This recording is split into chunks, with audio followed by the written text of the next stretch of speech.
ಮಹಿಳಾ ಅಧಿಕಾರಿಗ ಖಾಸಗಿ ದೃಶ್ಯ ಸೆರೆ ಹಿಡಿದು ಬ್ಲಾಕ್ ಮೇಲ್ ಮಾಡಲಾಗಿತ್ತು. 50 ಲಕ್ಷ ರೂಪಾಯಿ ನೀಡುವಂತೆ ಮಹಿಳಾ ಅಧಿಕಾರಿಗೆ ಬೆದರಿಕೆ ಹಾಕಿದಂತ ಪ್ರಕರಣ ಇದು.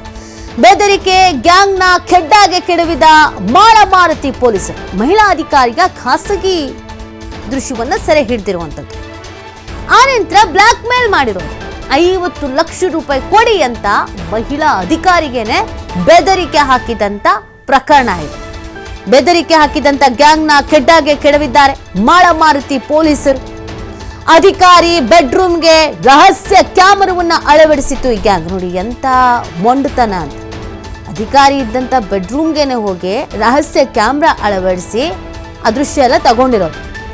ಲೈಟ್ ಹೋಲ್ಡರ್ಗಳಲ್ಲಿ ರಹಸ್ಯ ಕ್ಯಾಮರಾ ಅಳವಡಿಸಿದ್ರು ಕಿರಾತಕರು. ಖಾಸಗಿ ದೃಶ್ಯ ಸೆರೆ ಹಿಡಿದು ಅಧಿಕಾರಿಗಳಿಗೆ 50 ಲಕ್ಷ ಹಣಕ್ಕೆ ಬೇಡಿಕೆ ಇಡಲಾಗಿತ್ತು. ಹಣ ಕೊಡದೇ ಇದ್ರೆ ವಿಡಿಯೋನ ವೈರಲ್ ಮಾಡೋದಾಗ ಬೆದರಿಕೆ ಹಾಕಿದ್ರು. ಯಾವ್ಯಾವ ತರದ ಮನಸ್ಥಿತಿಯವರು ಇರ್ತಾರೆ ಅಂತ. ಒಬ್ಬ ಮಹಿಳಾ ಅಧಿಕಾರಿಯ ಪರಿಸ್ಥಿತಿಗೆ ಹೀಗಾದ್ರೆ ಇನ್ ಸಾಮಾನ್ಯ ಮಹಿಳೆಯರ ಕತೆಗೇನು ಅನ್ನೋ ಪ್ರಶ್ನೆ ಹುಟ್ಕೊಳ್ಳುತ್ತೆ.